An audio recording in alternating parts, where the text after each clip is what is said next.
my friends. Welcome. A week delayed, but I made it. First and foremost, thank you to those who tried so desperately to keep me on my mission. Last week, I took an impromptu day off from my actual job, as podcasting is just a hobby, to spend some time with my little ones. And wow, I really shut down. You never know what your body needs until it completely takes over without your cognitive direction and just does what it needs to do. Created its own space for peace and joy. Unbeknownst to me, I was truly embodying our reading for this month. When we don't take heed, well, our body tends to send signals, and at times, it takes over. I literally did not think about my podcasting duties until this past Friday when I realized that I missed the deadline. How did a week pass me by? I cannot even begin to explain. I guess I just needed a little more rest, peace, and joy.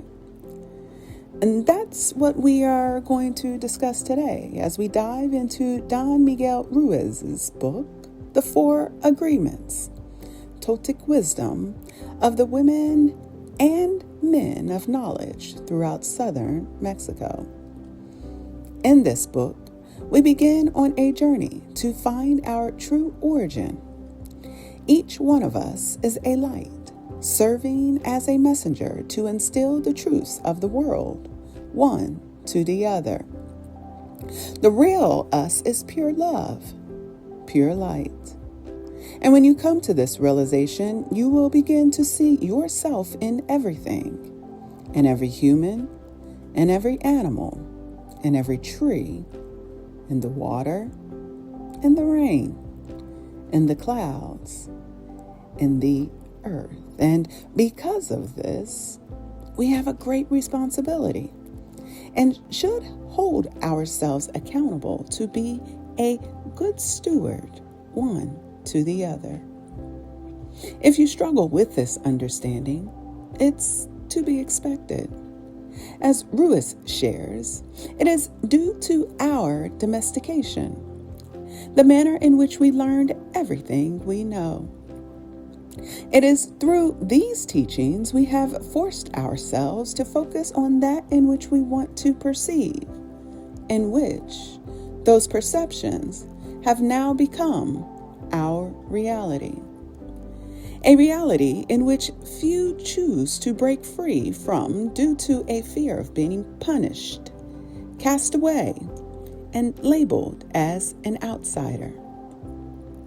We prefer to focus more on pretending to be what we are not because we are afraid of being rejected, of not being good enough. We become a copy of our mother or father's beliefs, society's beliefs, and religious beliefs.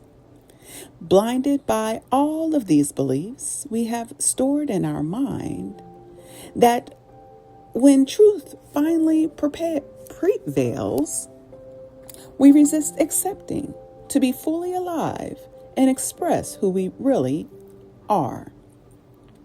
So, how do we break free? Ruiz shares that we have to create a new dream, breaking old agreements in which we established under our old regime.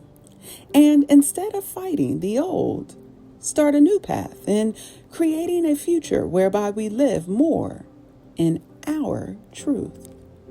He shares that there are truly only 4 agreements that will guide us on the right path to doing this most effectively. Number 1, being impeccable with your word. 2, don't take anything personally. 3, don't make assumptions. And 4, always do your best. In each of these agreements, there was always a little twist. For example, In the first agreement, I thought it would focus heavily on being impeccable with your word as it related to others. But it was more focused on the words in which you say to and believe about yourself and others. The beliefs you decide to hold on to because during your domestication, these beliefs were forced upon you. You are not pretty enough, talented, or smart enough, etc. All of these agreements established not because of your thoughts or words in which you said to yourself, but because of a system who imposed their beliefs upon you in which you eventually chose to own. He shared that gossiping acts in the same manner. What you say about others or how you treat others, not due to your own personal experience, but because of what others have told you.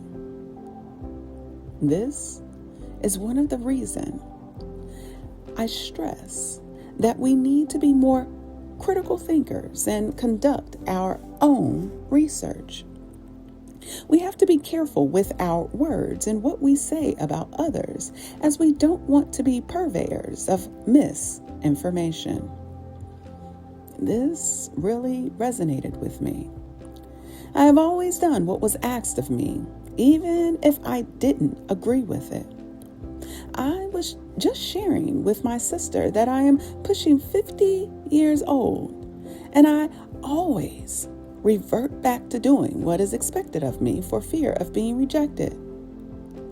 Even when I finally broke free and people began to gossip about me and make assumptions about what I stood for and believed in, I still had a tendency to bend rules and standards in which I created for myself to appease others.